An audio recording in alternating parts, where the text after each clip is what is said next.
Hi. Movie Express recap here. Today, I'm going to explain a crime, thriller film called The Departed. Spoilers ahead.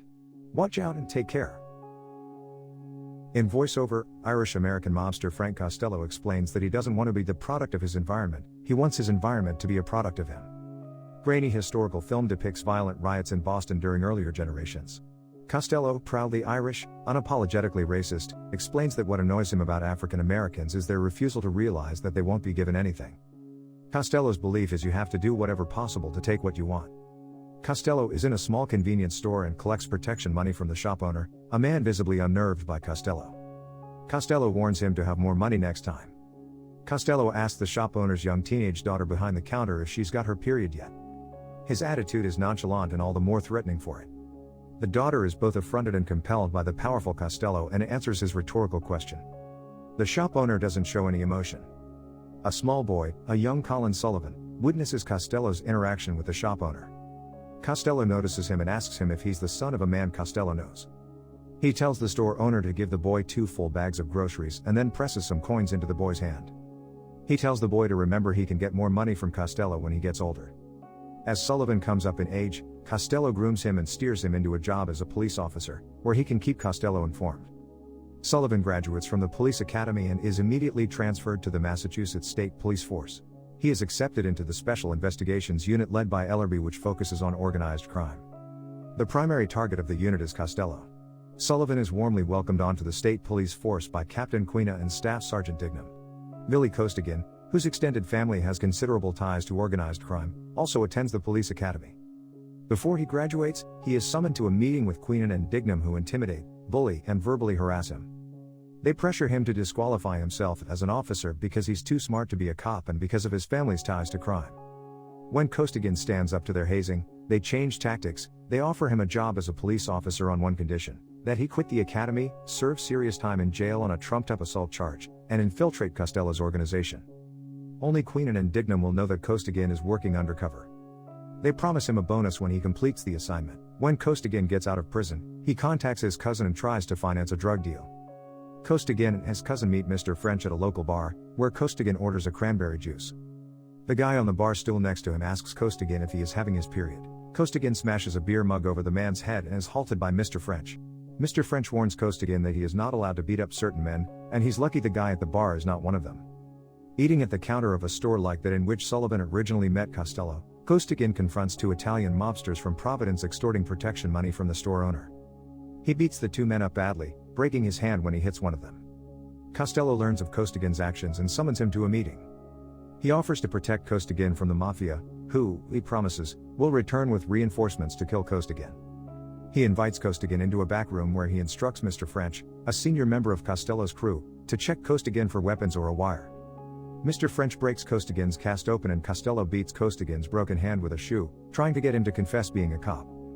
Costigan withstands their beating and is accepted as a legitimate crook by Costello. Both Sullivan and Costigan gain credibility within their respective organizations. Sullivan visits a crime scene where the 2 Mafia men from Providence are found. Sullivan contacts Costello, who directs him to influence the investigators away from Costello. Sullivan begins dating psychiatrist Madeline Madden. Costigan also sees her but as a client, required under the terms of his probation. He also develops an attraction to her. During a deal to sell stolen missile guidance microchips to Chinese government agents, Sullivan warns Costello of the police operation and everyone avoids police detection by boarding boats waiting at the back of the warehouse. It becomes evident to both Sullivan and Costigan that there is a mole in each other's organization, though their identities cannot be determined. Costigan talks to Dignam and threatens to leave, but Dignam tells him to come up with evidence so they can find the mole. Extremely agitated, Costigan relents. He has coffee with Madden, who plans to move in with Sullivan. Costello tells Sullivan to find the rat among his crew. Sullivan asks for his crew members' social security numbers and other forms of ID so he can track them down.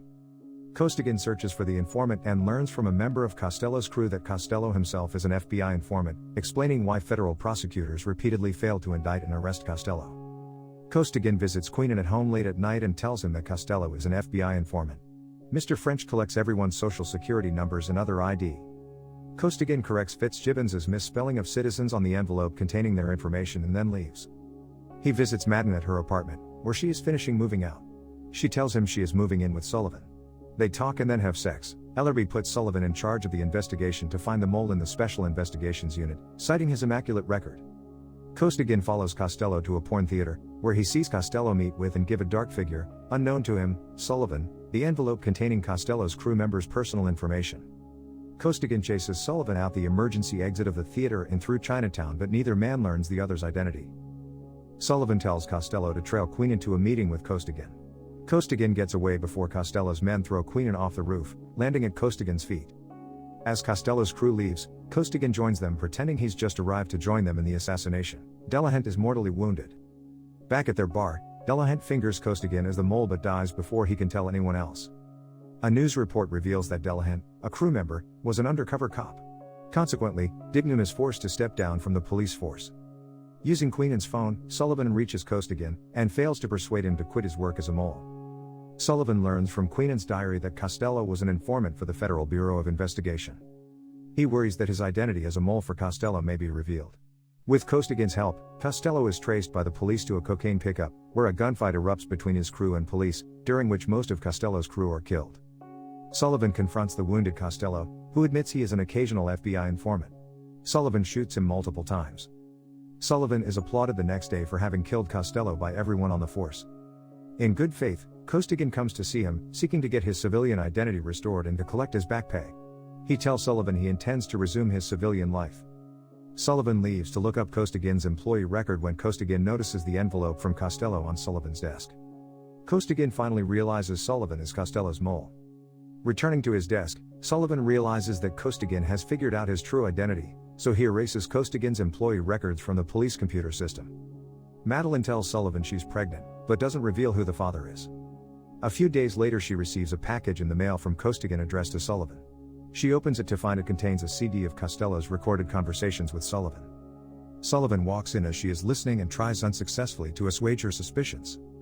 He contacts Costigan, who reveals that Costello recorded every conversation he had with Sullivan. Costello left the recordings with his attorney, who has given them to Costigan. Costigan says he wants his civilian identity back or he will implicate Sullivan. They agree to meet on the roof of the same building where Queenan was killed. When they meet, Costigan catches Sullivan off guard and handcuffs him. As Costigan had secretly arranged, Officer Brown appears on the roof as well. Shocked to see Sullivan in handcuffs and held at gunpoint by Costigan, Brown draws his gun on Costigan. Costigan explains his actions by revealing that Sullivan is the mole. Costigan asks Brown why Dignam did not accompany him, but Brown doesn't answer. Costigan leads Sullivan to the elevator and Brown takes the stairs to follow them. When the elevator reaches the ground floor and the doors open, Officer Berrigan shoots Costigan in the head. When Brown arrives, Berrigan kills him too. Berrigan reveals to Sullivan that Costello had more than one mole in the police and that Costello was going to give both of them up to the FBI. When Berrigan momentarily turns, Sullivan shoots him in the head. At police headquarters, Sullivan concocts a story to protect himself, identifying Berrigan as the mole and recommends Costigan for the Medal of Merit. At Costigan's funeral, Sullivan and Madeline stand by the grave. Sullivan attempts to talk to her, but she ignores him. As Sullivan enters his apartment, he is met by Dignam, who shoots and kills him.